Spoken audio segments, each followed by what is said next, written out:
Hello and welcome to Buddhistdoor Global's weekly news highlight. I'm Dr. Justin Whitaker, Senior Correspondent for BDG.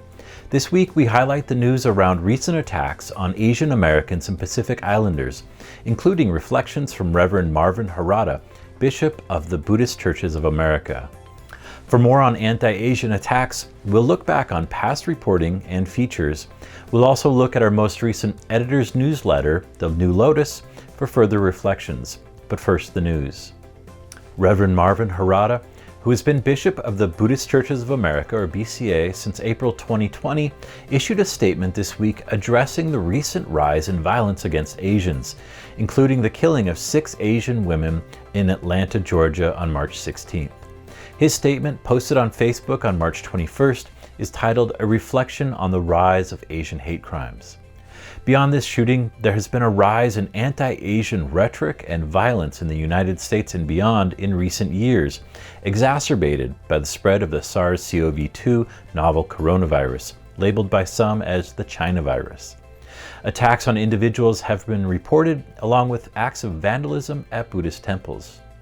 The organization Stop APPI Hate, which tracks hate incidents against Asian Americans and Pacific Islanders, counted nearly 4,000 incidents between the 19th of March and 28th February 2021. They noted that women reported 2.3 times more incidents than men, and that Chinese were the largest ethnic group experiencing hate, followed by Koreans, Vietnamese, and Filipinos. In Rev Harada's statement, he writes, "It feels like as human beings, we are going backward in time to an era of our parents, grandparents, and great-grandparents, many of whom lived through prejudice and discrimination against Asians. Some of you today lived through that era firsthand, being incarcerated in the internment camps." He continues, "Buddhism teaches us to see our true essence that is beyond race, gender, social economic background, sexual orientation, gender expression, religious faith, physical disability, and so on. Why can't the rest of the world see the world of oneness that we are taught in Buddhism?" His statement, which can be seen on the Buddhistdoor Global website via the link below, concludes, "I think our greatest response to a world that is trending toward hatred and violence is to share our view of the world as Buddhists, to see our true essence and essential oneness of all beings, of all of life.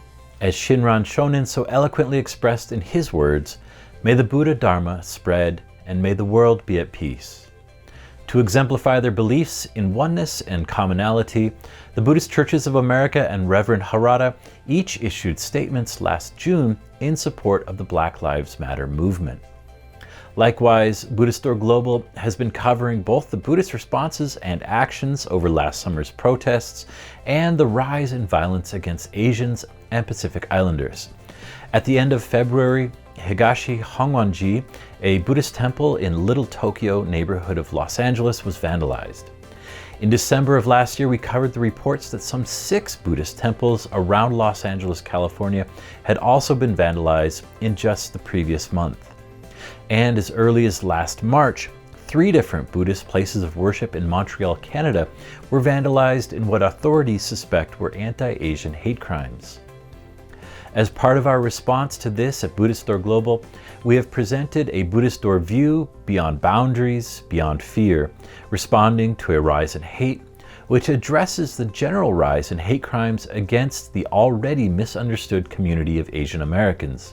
Another editorial on respectful scholarship addresses a recent scandal involving a Buddhist scroll from the ancient kingdom of Gandhara that was trafficked into Sydney, Australia, raising renewed problems about Western custodianship of illegally obtained religious, cultural, and historical items from non-Western regions.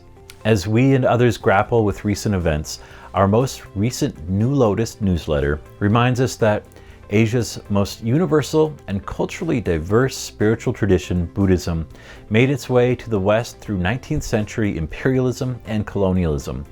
Buddhist studies in the university environment is, as a neutral historical fact, a product of this encounter. We must depart from the ivory tower and look within us in the interconnected world at how our biases and prejudices have over the decades shaped the ways in which Asian people are othered, erased, or dehumanized.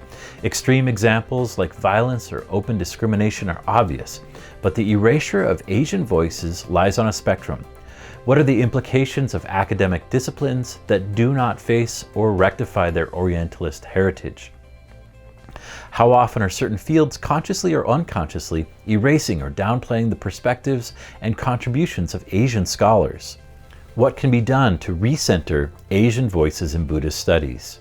Our newsletter continues. However, aside from highlighting dilemmas and tragedies, we also hope to present positive and enriching faces of Asian Buddhism, such as Elena Eckelman's new article on the revival of Shugendo in Japan, the 1,000 Buddha artistic motif in Central Asia and China, and a unique monastery in Buryatia, one of Russia's 3 Buddhist autonomous republics.